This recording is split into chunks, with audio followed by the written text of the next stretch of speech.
And we are live. Let's go. Ayo, it's time to go. Yeah. You know what it is.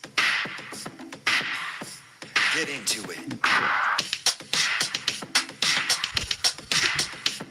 Don't act like you don't already know the name. Let's go. Mother and son making sense out of nonsense. Plus more. What? You heard me. Mother and son making sense out of nonsense. Plus more. What? I said you heard me. Mother and son making sense out of nonsense. Plus more. What? I said you heard me. Mother and son making sense out of nonsense. Plus more. Now it's out.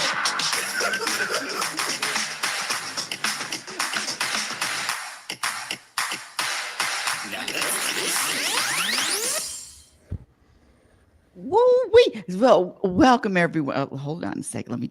Welcome everyone. Welcome to Mother and Son Making Sense Out of Nonsense, or for the algorithm, what happens when a mother and son make sense out of nonsense. Plus more. We added the plus more because there's always more. We got more to say. We got more to learn. We got more to talk about. And that's what this show is about. It's about our growth, our expansion, our spiritual journeys as individuals and as a mother-son. And our relationship, how it's growing and growing. And then soon you'll be going and going closer to your mother to live forever. Just keeps getting sweeter and sweeter. Yes, it does. But before we go on, our sponsor that I'm waiting for Voss to call me, Voss Water, the wetter, better water. And we all know that wetter water is better. Voss, hit me up and like and subscribe to our channel. Like and subscribe. And I want to do a shout out, quick shout out. We have some new listeners today, some new people. Shout out Smiley and shout out Christopher. Let's get this thing cracking. Let's get it cracking. Welcome. And pull up a seat. You're going to want to stay a while. Or not. You may or stay, not. Yeah, maybe 1 minute and you're out of here. Jesus, you may start falling asleep. In fact, put this show on late at night. It may be a good sleep aid. Listen, we'll wiggle in any way we can. So we like to start off the show with a word of the day, and then we'll go into various topics that we've come up with. Some topics coming back from last week. So I'm going to start off the word of the day. This is related to our spiritual lingo, and it is narrative. Narrative is a noun, Narrative, a structured account of events, experiences, or ideas, often with a particular perspective or purpose. It can refer to both fictional and non-fictional storytelling, as well as a broader framework, though, through which people interpret life events. So I picked narrative because it's a synonym for story, and we talk a lot about the ego telling stories and making up stories. And I like this part of the definition that says it's both fictional, can refer to both fictional and non-fictional. Just picking a different word that we can use other than stories, just to mix it up. I love that. And someone here? Come on in. You know what that means? That means I don't have a word of the day. That's so fun. Yeah, we need more sound effects. That's great. Okay, well, they'll just stick with narrative today. Yeah, narrative is a very good word, and I do it is the same as the narrative, and there's one narrative. I love that word, and I will be using it. So thank you to that. And I just have this. I have this bell on the desk here, and I just forget. I was going to use it last week, and I just forgot. So I just made that up. That bell is very us. Well, I'll just throw in another bonus word, which is a synonym, which is anecdote. Please don't. No, too late. It's not a word that I use often, but I like the sound of it. Anecdote, a short, engaging personal story, which we also tell anecdotes on this show. Yes, we do. Anecdotes, stories, narratives. I love that. Okay, getting right into, I want to share a little behind the scenes. And we were and you have two cats. Oh, don't please, please don't share this with anybody that's listening. I never liked cats. In fact, I hate cats until my son adopted two sisters, Luna and Lexi, a couple of years ago, and I just fell madly in love with them. I don't remember when I had to watch them for 12 days. Well, it was either love them or make cat stew, and Get I it? chose. Yeah, I chose to love them and accept them, and they've just been in my heart. But what I want to share is we've gone back and forth with saying, well, I can take the cats for a little bit. I can watch cats, the cats, sharing the cats until last week it just hit me. No, I don't really want to take care of cat. Well, scratch that. It hit me because you said something which was really interesting to me. You said they made me laugh.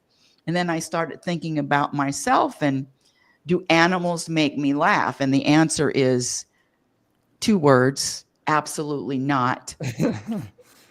And it's just not to say that I don't think that they're cute.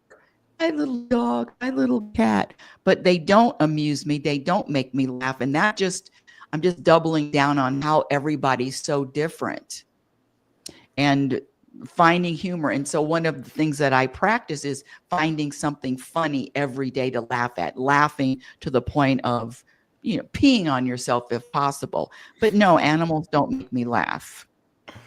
Yeah, that's such a great topic because since you brought that up and we talked last week about me saying that they make me laugh and then you responding to that, I've been thinking about it too, and just having some awareness around why did they make me laugh? What makes them amusing to me? And I don't have an answer and I don't really need to have an answer. It's just another point of awareness. And and they do amuse me. And I think, yes, the more amusing things, the more funny things, the better. Animals, I think, are, yeah, they're a really specific thing to relate to because they just don't have the same brain functions, cognitive abilities. So it They takes, don't? and they take a special pathway into how, they're not up here doing stand up. It's not like they're cracking jokes. So it's actually coming to a more simple minded perspective. And I think you just aren't a simple minded person. Well, I can be a simple-minded person, and now what you're saying is what is reminding me is what animals do for me besides the laughter. What I've learned so many lessons from animals, and our first animal, Pancake, I'll never forget it. Never forget it. I was in the garage drying my hair, sitting, those old-fashioned salon chairs. Yes, I still have the dryer. Yes, I still use it, sitting drying my hair in the garage, and Pancake came up to the side of me, and she, how they nuzzle, and she wanted me to pet her, and I pet her, and then she just walked away, and I tapped, I tapped. Anyway, I don't know why I'm getting emotional, because that would be a story. So I tapped the chair for her to come back. Come back. I want to pet you more. And she turned around and she looked at me, and then she turned around and she kept walking. And that was the first time that I got a perfect example from an animal, a lesson that this isn't personal. It's not personal what she wanted to do or didn't want to do. And it really hit me. So I do get a lot of lessons from animals. The other one is living in the present moment, not holding grudges, not taking anything personally. So yeah, I've learned a lot from watching animals and nature. Yeah, that's a really good point too. And what I've learned from animals and them as spiritual teachers, not by their words or by anything they've written or ways they're trying to even change us or get what they want. They're just being. they're totally being, and that's, and you told me that story about Pancake. I remember that too. And it's the same all the way up to today with the cats and wanting to pet them, wanting to hold them, wanting whatever I want them to do. And them just, they're going to do what they need to do for themselves. And that's how I want to live too. But I want to do it without the edge. I want to do it without the yeah, that resentment or the shaming or the blaming or any of those emotions, those human emotions. Can I just say no, no, or can I say yes and then keep it that simple? And let me just add to what you said, a programmed human emotions. Gulp, gulp. So my one thing I want to ask you is I hear this a lot about spirituality and doing work on oneself and the discomfort that comes along with it. And there's so many different names. I've heard some people call it the shadow. You got to look into the shadow, look into the dark sides. And I like the word discomfort. It feels a little less of a story, a little less of a narrative to me. So my question is, what have you found? Because your book and what we talk about, you know, happiness and contentment. Oh, thank you for mentioning the book, Program for Unhappiness, Exposing the Untold Truth. It is on Amazon now, and it went to the international bestseller list. Program for Unhappiness, Exposing the Untold Truth. Of course, everybody knows that's a strategy. However, it was international bestseller in Canada, so I can claim it. I love Yeah, that. so go ahead. What's the question? Yeah, the question is, so truth about happiness, there's this search for how do I be more happy? How do I have more peace? But then there's this other component of being willing to do this work, this uncomfortable work. So my question is, how would you label that balance? Is Would you say half the work is being in discomfort and half the work is being in peace, or is there a certain amount of discomfort that we need to go through to get to happiness? That's always been a question of mine. What a great question. Thank you for asking and I'm going to put my RLN hat on as opposed to your mother's hat. Well, it's the same hat. Unfortunately. And And fortunately, and fortunately. and that's an interesting word. Some people use that word unfortunately. I never use the word unfortunately. It's just for me the energy behind it. Unfortunately, it's quite an annoying word. But I But digress. it is an annoying word. Well, it is annoying, especially spiritually, but it's not so annoying if you use it in jest. Get it? Okay, so the question now, first of all, let me share my definition of happiness, which is the ability to vibrate an energy of peace and contentment, regardless of what happens. That's my definition. So this word happiness, I I I equate it to an energy because some people don't even like the word. Joy, joy is better than happiness. Can we just get to an energy of contentment and peace? And so, to answer your question, I think your question is, I I I'm I practice not using the word work. I practice using the word practice. I'm practicing getting more rooted in the foundational behaviors that are in the book. I have 26 of them, 26 behaviors that add to happiness. And they are, and so the discomfort is another program thinking that I'm feeling discomfort. It's a judgment. I'm just speaking for myself. It's a judgment, discomfort, challenge. But it does feel a little rough, but when the practice is continued, that roughness, that's discomfort, that challenge lessens and lessens. And I use your word, softens. It softens. And so for me, the practice is acceptance of the discomfort and the challenge, and know that it doesn't stay. It is just part of the journey.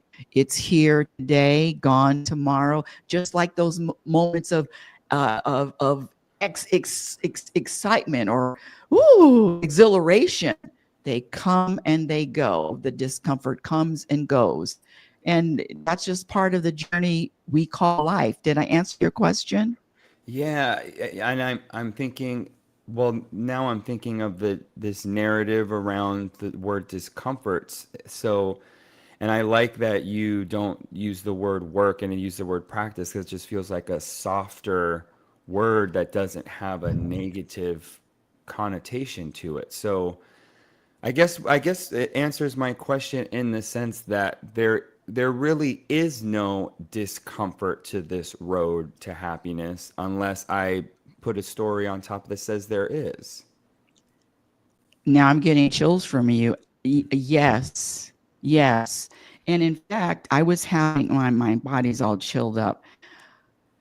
I was having a conversation with the universe a couple of days ago, and I was I was thinking about this next dimension, after I croak, after this meat package leaves, and I go to the next dimension, which I've watched a lot of the ND N near death, N NDE, near death experiences, and every people that I've listened to, oh, it's so peaceful. Oh, it's so calm. It's so beautiful. So much love, love, love. And I was thinking about it, and I said, do I want to feel like that now? In other words, am I ready to go? Is it? Do I want to experience this peace and this light? And then I said to the universe, no, I have more work to do. And the universe shot back at me, excuse me? And then the universe gave me this, no, I have more playing to do. Wow, really, really good. I'm just writing that down. Well, this now it's getting really deep and specific about what we're even doing here, and really the difference between our physical time versus our non-physical time. And is our physical time supposed to be exactly like non-physical? Well, I don't think so, or else they would be the same. So what differentiates this physical time? It's harder. No, it may be more playful, which is what I heard you say. And really, and I've heard this a lot, and I think there's a Twilight Zone about this. This man going to a casino, and everything he played, he won on. It was a win, win, win, win, and it was really fun and exciting at first until he started to go crazy because there wasn't any variety. There wasn't an up and a down and two cherries and then four lemons and two bars. It was no, there was no variety. And I think this world without the stories or the labels of good and bad can just be about variety. Because Ooh, yeah, and then because like you said, if when we go, when we leave the physical body, if it's just peace, peace, peace, then there's no variety in that vibration. It's just steady, steady, smooth love, all encompassing all the time. So we get the opportunity to have variety, and I like the word you use, playing, because it just makes it so much lighter. And really, as far as my perspective goes and the narratives that I tell, maybe I'm playing instead of working. take the word maybe out. Oh, well, I didn't ask you. You're right, you didn't. I just butt in and just, me, I don't need to be asked. No, you don't. Well, well, good. And so I want to throw this out.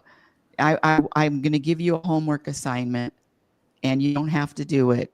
And it's have fun and start playing with the laundry and the dishes.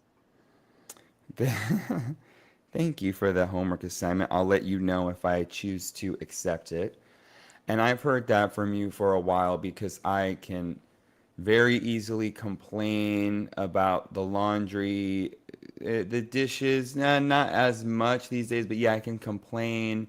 And just these, my ego is just so arms folded. There's no way we're going to come up with something fun about this, something playful. It's impossible. It's impossible. Well, oh, do we have someone at the door? No, it is possible. I'm giving you a shout out. Great idea. Well, as I was getting to, it is possible. But it's not possible with that limited perspective, which I think is what you mean by program, just having this is the way it is, this is the only way it is, and that's that. Well, there's another way of looking, there's another program. And I just have, you know, I can choose to be open to that. Yes. Smile more, laugh more, call your mother more. I'll try to do two out of those three. Get it? By the way, we do have a question, and it was written on my Facebook, and it's from Christopher. And I really would like your insight too. This is more than one question. So here we go, especially since we're mom and son. So first, it gives me a compliment. Your insight is so awesome. Thank you. You're welcome. Can you share some information on dealing with grief? My mother died a few years ago. I'm an only child and we were very close. Her death was sudden and unexpected. It's like time has stopped. Our life together seems like yesterday, and I feel her with me all the time. But I miss her physically, and it makes me so sad. How can I overcome this sadness? Well, what a great question, and what a perfect pair to ask this question. Uh, I guess first things first is when I think of what grief is for me allowing that emotion to be here, to be witnessed. And it's I think grief can look like sadness, it can look like numbness, it can look like even a sense of relief or shock. Maybe there's joy in grief.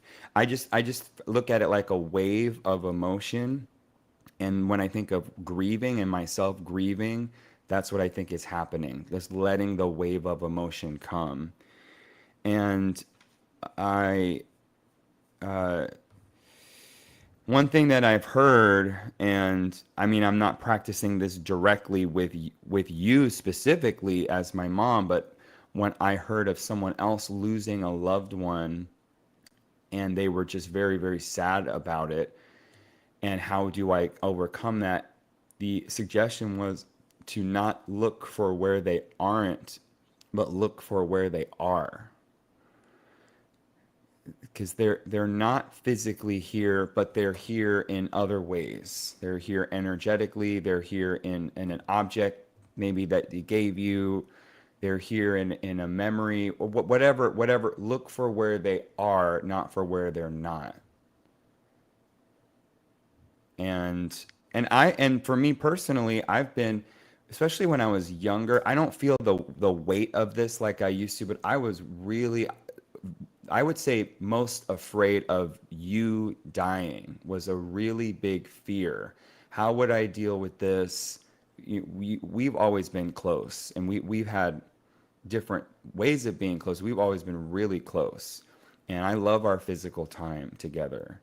And I thought, it just was incomprehensible to me of you not being here, and how would I deal with that? And I think what's helped me is, I don't know, there's so many things. Maybe just being in the moment and finding some gratitude too, because the grief doesn't feel like gratitude. The grief feels like I'm missing something. It's really scary. And I think my faith has helped me too, because if and when it's time, it will be time, and faith that I'll have the capabilities and tools to work with it, to deal with it, even if it's challenging. So, I mean, there's a lot coming up for me. I think it's a really good question. It's really perfect for us too. Yeah, I love this question. I love this question. And right off the bat, and I'm glad you went first. Do you have anything else that I is coming do, but in? not at the moment. Nothing's coming to me at the moment. Okay, because this was a question that I'm just reading off. We don't plan anything. We may write some topics down, but there's no planning in our conversations. Okay, so this is what I wrote. Well, this is number one, and it's really one of my this thing called grief. Is there echo? I don't hear it. Okay, I hear it, but that's okay. I'm gonna keep going. Uh, Grief is a program. It's another human program that of behavior, of emotions, and somebody died, and now I'm supposed to grieve, or not supposed to grieve, or grieve a certain way. So I just want to say that grief is a program, and in the animal kingdom, I know that elephants, when they lose a baby, you can even see them not wanting to leave the baby when the baby's dead, or that they just don't want to leave. Then the herd is gone and they're still with the dead baby elephant. But there comes a time when that elephant leaves, and that elephant, well, I don't know if this is grieving for years, but one of the things that he says in this question, died a few years ago. Okay, so now you're bringing this grief in, and the grief indicates, the program belief of grief indicates a loss. Death is a loss, as opposed to death is just change. It's just different. And just to have a different perspective. And then, but the program is grieving, or, and I'm not saying this is easy practice, but living in the moment. But the big thing is, would your mother want you to grieve and feel sad? I sure wouldn't want you to feel sad for years and years and years. Mother, son, whatever. Your loved one wouldn't want you to feel like this all these years. So are you honoring your mother, your father, your brother, sister, honoring? Or are you uplifted by, I don't want you to feel like that.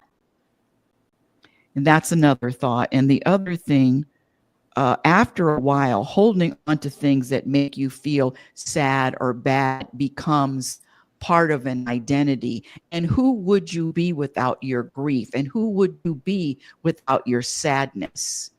There's a place that I'm not going to say safe, but now you have something to talk about. Now you have something to focus on. Now, I'm grieving. All program people are going to understand it. But I'm saying transcend the programming. There's so many good things in there. And this is what's coming to me now, to change the narrative around the word grief and the energy of grief. And for me, it's an ending. Things begin and end all the time in the universe. And it's just the way it is. It's the way our known universe works. Stars, planets, plants, animals, structures, everything begins and ends. So for me, when I think of that grieving, quote unquote, grieving process, it's an acceptance of something has ended, and the physical body is not here anymore. We brought up Pancake. Her physical presence is not here. That part of the story is over, and it's really is an acceptance of that. It's not a loss, but it is different. It is very different. And for me, the resistance and just the resistance of change, the resistance of growth is what I think keeps me confused, and I'm in the past and I'm not really in the present, and I want things to stay the same, or my ego wants things to stay the same, and they never do. Hmm. So it's always going to be some conflict with that. So I think the one thing I what works for me is just having some boundaries around the emotions or the grief, or what if the ego is telling stories. Okay, let's take 5 minutes and be sad, cry, tell the stories, whatever it is. But then after that, I'm going to make a conscious effort to move on with something else. So that way I'm honoring the ego for a little bit, and then I'm honoring that other entity in me that has a really deep, wide understanding of all of this. And the thing with the ego is that my ego wants me to feel bad for as long as possible, for as often as possible. So this grieving, this feeling sad is all fuel, all food for Rebecca's ego. And I'll be damned if I keep feeding it and feeding and feeding it, meaning that the practice is to, like you said, it's an ending. And this, and so, uh, and so life changes, and so, but this ending, this feeling sad and grief and all of this heaviness, be what are you, that's okay, here we go. That's what, and I love you, Christopher. That's what you're contributing to the planet. Your energy, your vibration is your contribution to the planet. And, So and and this go ahead. that's where I was going to, is how do we use what has the truth of what's happening? How do we contribute that? How do we turn that into something we're offering? For me, and I've told you this before with Pancake, with my first dog, and our shared dog, and having these feelings of regret or grief, those stories around that, and even still not heavy, but a little bit. So one way that helps me is when I feel those feelings of regret, the stories come in. Well, what's happening today? What's the truth? The truth is I'm living 20 years later with two cats. They're two pets. So I can turn that grief or that r- guilt or whatever that is into being present with the cats today, feeding them, petting them, talking to them, practicing my spiritual practice around them. So it's the same with grieving anything. Or if I'm grieving my college, that was 20 years ago too, or yeah, 20 years ago. So or maybe a little bit less. So I miss the college. I miss being there. I miss the theater. I miss the people. Well, one way that helped me in my present moment was going back there as who I am today to lead a sound healing workshop. I can't go back. I can't recreate the past. It really has ended. But I can use that to see I go there to see shows sometimes. So it's just, what am I contributing? So now I'm contributing some positivity, some spirituality, some insight, and I still have all those human emotions that come and go with it. Programmed human emotions. So you're still you're still attached, and I never knew I had a son, and now he's a robot, but you're working through Wow, wow. that. I was really dropping some wisdom here. That's too bad. So what I would argue that it's not there's nothing programmed about our emotions, that it doesn't matter how much work I do or play or practice or growth, that these emotions will always come and go as long as I'm in this body. You're absolutely right with the emotions, but labeling them is the program. because emotions are going to, I'm going to feel everything, but labeling sad, happy, uh, grieving, resentful, angry. I'm going to program you right off of this call. It's not a call. Well, It's the, whatever it is, I'm going to program you right out of here. So, yes, really, just that's a try really it. good question, Christopher. Keep them coming, and good luck. Yeah, and then I have another one. This is it. Just a statement. I was watching one of your videos with your son about success and feeling happy. My parents both passed away, left me a ton of money. I felt secure but not happy. Money things do not equate happiness or success. Those feelings come from within, and money and things have nothing to do with it. And so that was a statement to one of our shows. That's a good one too. Got a lot of parents dying. I mean, that's such a heavy one for me that I've really come to release.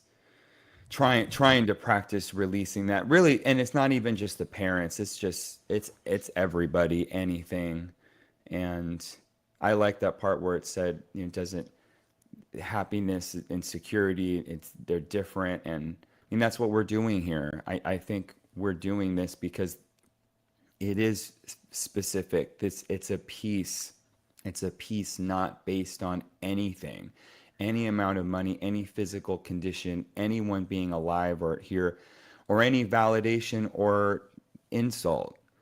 And I think this might be a good piggyback because I wrote this down to those two, that statement and then Christopher's question is the role of our parents in our spiritual evolution.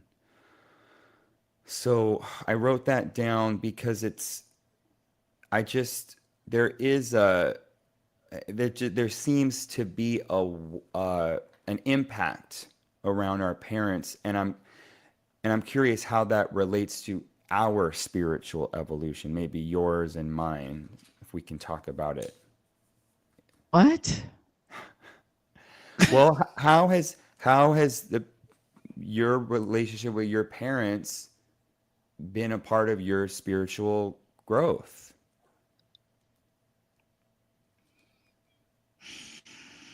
What a programmed question. Let me see if I can come up with, listen, number one, I don't go that deep and analyze. Number one, I believe that I chose my parents before I got here. And whatever relationship I had with them was supposed to come out. I mean, I got the growth, the physical, the human lesson. I chose those two wacky people, Ralph and Marcel, and that's that. With you as my son, I used you as an excuse that yeah, Nathan motivated me to get to another level, want to get to another level, to transcend and to grow. Other than that, it's over. See, was that so hard? It was very painful. Well, I'm so sorry to hear that. No, you're not. I'm not sorry. Yes, you're not Well, sorry. good answer. That's all I wanted. Yeah, that was so painful. Oh, Oh, wow. Painful to Rebecca's ego. absolutely right. Mm, Rebecca found that question so annoying because God would have answered it really easily and quickly and would have had a smile on him or her face. But let's go to something a little bit lighter, customer service, if you don't mind. One of Rebecca's biggest challenges. And this particular, at least 2 or 3 times a week, I'm dealing with customer service, either Apple or some other customer service. And this one was a chat. I was in the chat room with the customer service. And it was a simple question. The person in the chat answered it. And I prayed to God, please don't type. Is there anything else I could help you with? And that's exactly what they typed. And I almost lost it. I haven't heard of a customer service story with you where you're doing the typing and the chatting. That's a really tough road for me. I try to avoid that texting with customer service. That sometimes sends me over the moon. And I have a couple of things to say. And one of them is this is a grandma Marcel suggestion shout out. But you have so much experience with customer service. You should get into customer service as your next job. That was That was really funny. And let me tell you what I came up with. I came up with a customer service solution.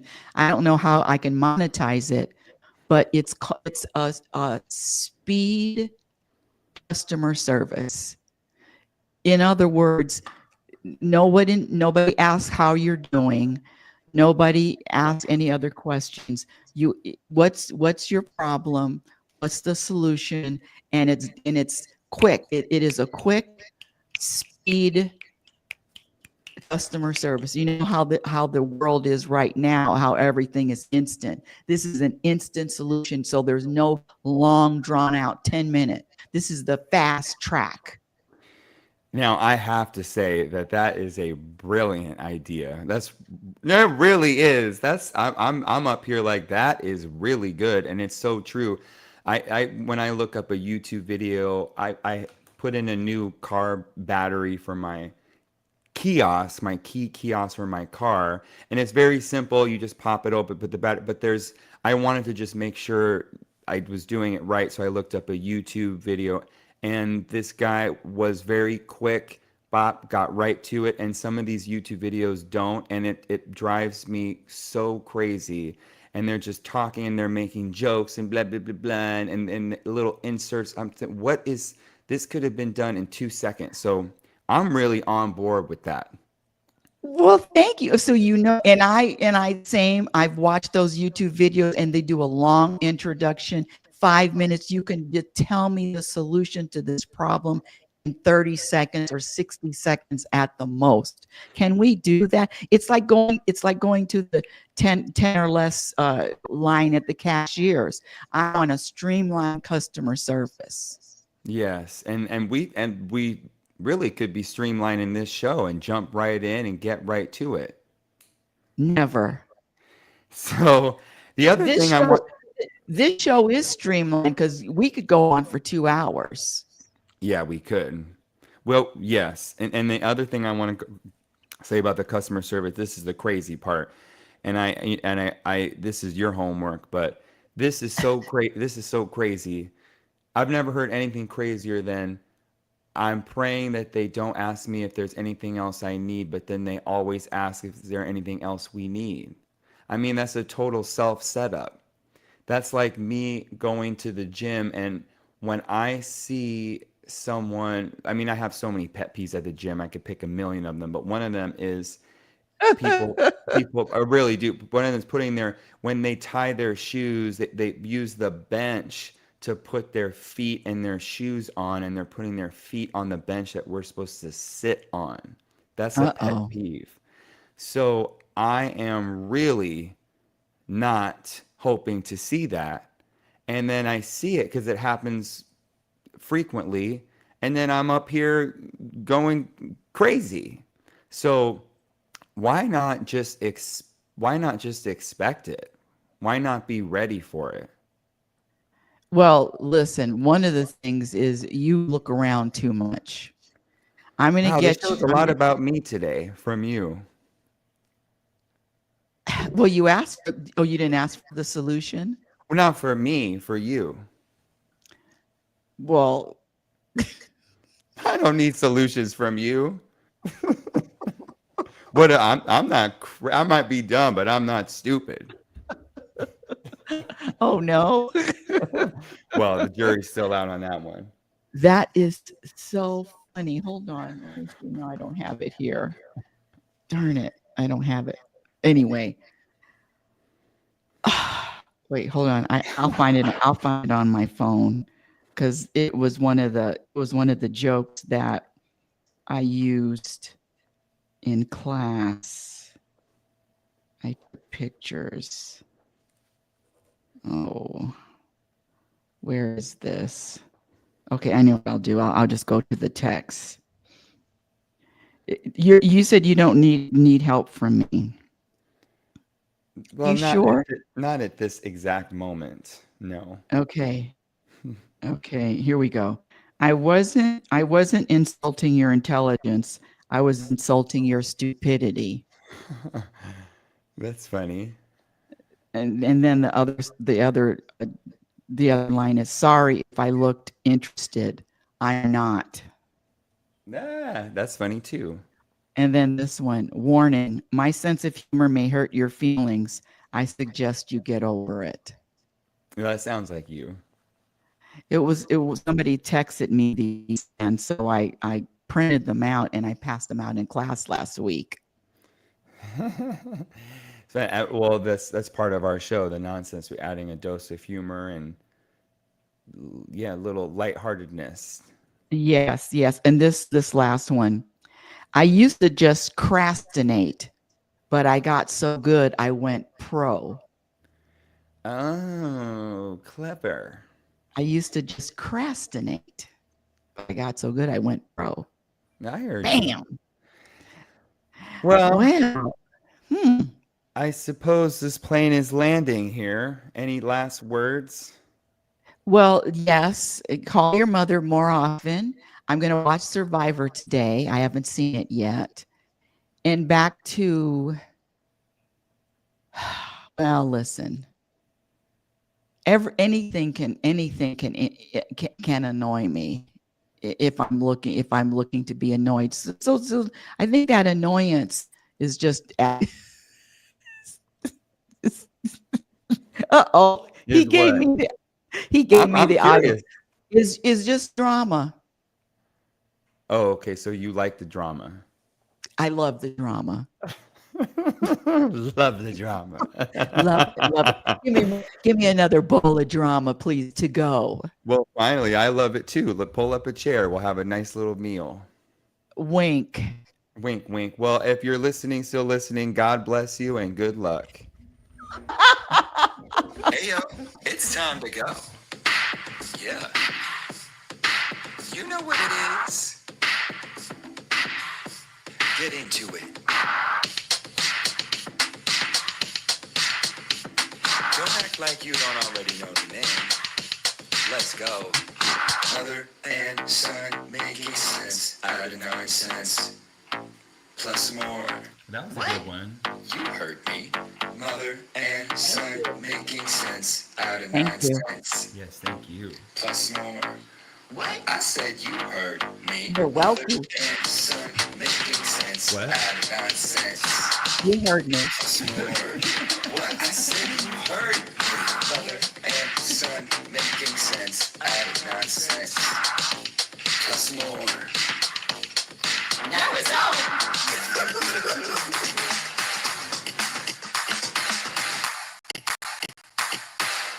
Now let's